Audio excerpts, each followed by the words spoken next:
So the Dead Space remake has finally launched, and I have already just finished my playthrough, and well, how was it? Let's go ahead and find out. But before we get into it, if you enjoy topics surrounding Xbox, PlayStation, and PC, then this channel's for you. So consider subscribing and joining this amazing community being built, and also joining in into discussions about games and topics like this one in the video and also in my back catalog. So consider joining and engaging in this content that is being made and also the discussions around it. So let's get into it. I just want to get this out of the way, of course. This remake is the best remake I've ever played. This beats the Resident Evil 2 remake, which was my favorite survival horror remake. It's just, this game captures everything that made the original great and then some. Because it keeps what the original had, but either puts a spin on it that modernizes it and keeps it in a positive tone, or it just enriches the game with new features as a whole and creates this new amazing gameplay structure that takes a lot of the original but amplifies it to make the intensity and horror even more spectacular. But one of my worries going into this game was that it was going to rely heavily on the fact that Isaac has voice lines in this game. That was one of the things they revealed early on in the game's trailers / development diaries. They showed that Isaac actually introduces more plot lines and themes and story lore building that are introduced in Dead Space 2 and 3, but are kind of hinted at this game or brought into this game altogether. And I was very nervous because in the original, he's a silent protagonist, and it allows you to see the world as he's seeing it and put the dots together without someone going, oh, I wonder if it's this. So you're able to really get yourself and immerse yourself in that world to understand what is unfolded on the USG of Shimura before you entered. But this game put voice lines that, in my opinion, do not overstay their welcome. They are used in moments where it more enriches the narrative between the characters that Isaac is with on the ship, and it also really gives kind of a take of Isaac seeing things for the first time. It's not very much him going, oh, well, I wonder if this puzzle is this. It's kind of when he sees mutated and mutilated bodies and blood on the walls, he has this reaction of horror, which is, of course, what you're trying to experience. So it just enriches how you're feeling. And this really makes you feel the fear that Isaac has for this nightmare that just keeps getting worse and worse, but he can't wake up from it. You're stuck in this hell because it's reality. And one thing that really hits harder, I feel, in this remake is that you really feel like Isaac has Nicole at a top priority. Not that he didn't in the original, it's just with these new voice lines and the emotion that the voice actor brings to the table, it really makes you feel like Nicole is very important to him, as he has not seen her in months and is wanting to rescue her. He was wanting to be the hero of the story. And it just kind of made you feel that Nicole maybe wasn't as important due to the really long time we see her in the original is in a voice recording and near the end of the game where she's brought into it. But in this game, you sort of figure out who Nicole is and what she's doing through this new gameplay mechanic that introduced these side quests that show you how she was fighting to save the crew of the Ishimura. And of course, ultimately failed due to where the game picks up. And trying to figure out where she is and saving her, of course. So these side quests that I mentioned with Nicole is not what you're thinking. It's not a RPG mechanic. Let's just calm it down. Calm it down. These side quests are meant to give you more information in the way of audio logs, text, and these really cool VR video recordings. They give you more information on how the crew of this ship went insane and began to experiment and kill each other. And you also have other quests that pop up that just really explain and enrich the lore of the creatures, the necromorphs, of course, and just the big bad of the story overall, the Church of Unitology, and also how they get to their beliefs, and also how this crew was infected by these beliefs and ultimately led to their demise. But these crazy ideas are really imaginative, and they make the world feel real and grounded, even though we're in a ship in space way in the future. It's very cool to see how it mirrors cult-like groups we have in our world and how they mirror in this world. It's very cool to see these cults really have an impact as they did in the original, but I feel like they have more of a reach in this game as Motive, the developers, are bringing in the story from the whole trilogy into these games. But now I have to talk about my favorite part of Dead Space games and other games as well that are survival horror. Environmental storytelling. Oh my God, I swear to God, they just knew how much I love environmental storytelling and just ran with it. I mean, they gave me a late Christmas gift. It is downright beautiful. I mean, this game just loves detailing the ship with blood writing that are warnings or just ramblings of the crew descending into madness. You'll walk into rooms that say shoot at the limbs and it's their own blood, and you look down, there's a mutilated corpse with its arm hanging out. It's awesome. You could tell that that was the last message that person wrote on the bathroom wall. It's awesome. And of course, this game is chock full of logs. They give you information about who the crew was. Maybe it was a certain crew member that wrote it, and then you find them, of course, in their final resting place and see how they were surviving, what drove them to this madness, and eventually their sad, uneventful death. Because at the end of the day, a lot of what the Dead Space game shows is a lot of these people died horrific deaths that weren't seen and weren't very eventful, or due to the madness that ensued and brought them to their death. I mean, for example, one of the very eventful deaths of this game is you find an audio log that is a man kind of saying goodbye to his family, and you hear him saying, you know, he's like, I'm done. I've reached my limit, but he's fearful of returning as a necromorph. So to circumvent that, he basically blows off both his legs with a weapon and dies from blood loss. All while this is recording, you hear his final breath and his screams and plea for relief due to the death that he has ensuing. As it's not a painful free death. It's very painful. I mean, I love how this game and the reaches they took, Motive themselves, to keep pretty much all the old logs in the game, but of course adding more detail to really introduce the world of Dead Space in this first game.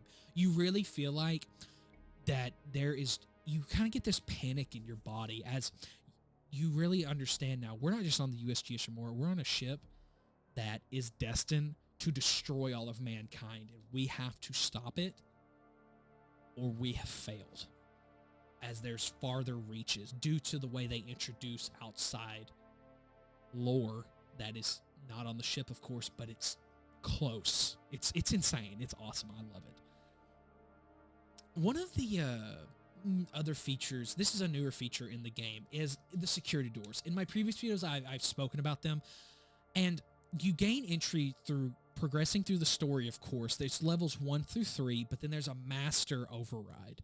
And of course, to get the master override, you have to do the side quest and find other people's rigs to gain you entry to the master override.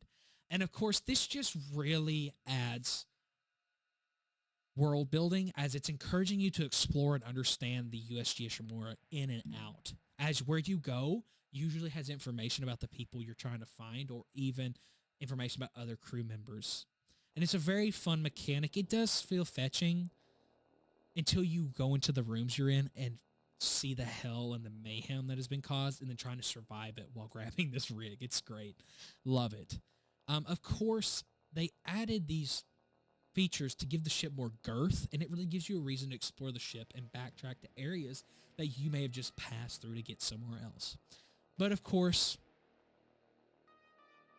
they really I can't reiterate it enough. These mechanics to get you to backtrack and then go into the other parts of the ship really make you take in the area, the gore, the loss, and the insane nightmare that has happened.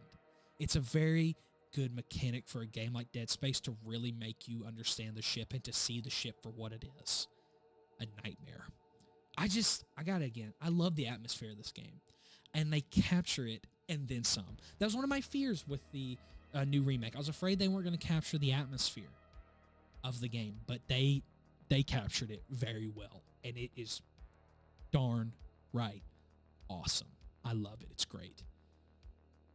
Motive, of course, to obtain this atmosphere, introduced a new feature that it was, of course, dubbed the Intensity Director, which, of course, controls how you see enemies when you see them, and of course how the environment reacts, whether that be through music, ambient noise, or even environments faking you out to believe that you're about to be attacked in the direction you're looking. But of course, they're not in that direction. They're tricking you to look another way while they come out the other way. I mean, to give my own experience with this feature, I was walking in the medical area of the ship with a fan duct in front of me, which exploded. And of course, I was ready for an enemy to come through, and it didn't. So I put my gun down. I began walking again. And then before I know it, one drops in from the roof, the music kicks in, and I shit my pants. Just kidding. I didn't do that. But it's to reiterate that this new feature makes the game feel more intense, but also makes you feel that the ship is alive and will try to eat you alive at any moment. The enemies in the game are pretty much the same from the original, of course, but are harder to kill. Not because they have similar limbs or they take more to kill, but due to the fact that they move way faster than they did in the original. Like, they full sprint at you. I mean, nothing is scarier than having no lights and hearing a gargled scream to then turn around and see one, literally Naruto, running at you, trying to destroy you. And all you can do is shoot or run while screaming, hoping that you don't die as you're swarmed by more and more. The game has just added a component that makes the game better. It really reiterates an old feature, but they added on to it. It's great. The game will prompt you to use a power cord to add electricity to things, but here's the catch. You have to sacrifice lights, oxygen, or gravity depending on the room environment you're in, and it'll give you some of those options. Which this, again, is a feature from the original, but they added this kind of like power source sacrificing to really make you feel the tension and how dire the environment is. As if you choose to take out lights, for example, you can be swarmed with enemies in the darkness with only your flashlight and your fear peaking. I mean, this game just knocked it out of the park. I can't believe that it's this well. I mean, it runs great. It's beautiful. I mean, one of the cool features about this game is that when Isaac gets blood on him, it runs off his armor. And also when he goes out into space, of course, the oxygen on his suit will freeze. And when he, of course, goes back into oxygenated areas, the ice will melt. It's really cool.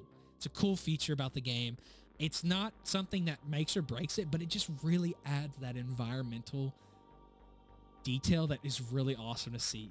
And it's, again, they knocked it out of the park. Of course, the game has a new game plus mode, which adds the level 6 armor and also adds more things to do to help get the secret ending of the game. There's actually a secret ending. It's kind of an alternative ending. And I think that's really cool. That is something that these survival horror games, of course, are doing, but I feel like the Dead Space remake really knocked it out of the park with adding more reasons for you to go back into the game and also giving you reasons to fight for that alternate ending that you can only get in impossible mode. So it's a very cool thing that they're doing with this, and I can't wait to see if Motive would make a sequel that remasters the second one, or if they'll make their own survival horror project, or just something altogether new. But I will say before I go, I did have some loading issues at some points. Due to this, I feel the game runs better on SSD, as in the main menu it requires that, and I was playing on a hard drive. So if you're playing on PC, just be sure to use a solid state drive, but on console you already have one pre-installed most likely, so no worry on that. That's just for PC players. Another issue I had, which was weird, was the lip syncing felt off on the characters that Isaac interacts with. I don't know if it was just me, but it just kind of looked like the characters had trouble moving their lips as if their muscles felt stiff. Not a big deal. Didn't really take away anything. Like, it didn't take me out of the game. I just found it a little awkward. But overall, this remake is the best remake I've played to date. It captures the spirit and overall what made the first one great. But then Motive adds features to the game that just overall improve quality of life and also add more horror and intensity that I didn't feel were needed until I played it, and also encourages replayability for you to play the game over as much as you want. This game, of course, runs buttery smooth. Other than some hiccups with loading due to me running on a hard drive, my 3060 runs like a dream. So if you have fears on PC of not having good enough hardware, I recommend you try it out regardless, because the requirements for the game are like a 2070 or 2080. So I recommend you play this game. Just make sure you have a good enough CPU as well, which you should in today's gaming. But I highly recommend you check out this game. as soon as you can, either on PlayStation, Xbox, or PC. This game is worth your time, and it will honor it and make you come back again to give more time to the game. So that's all I've got for this review and discussion. I appreciate you watching if you've made it this far, and if you haven't subscribed, go ahead and do so while also liking the video and hitting my notification bell to receive updates on videos I upload. And again, thank you all for watching. I will see you guys in the next one. Peace.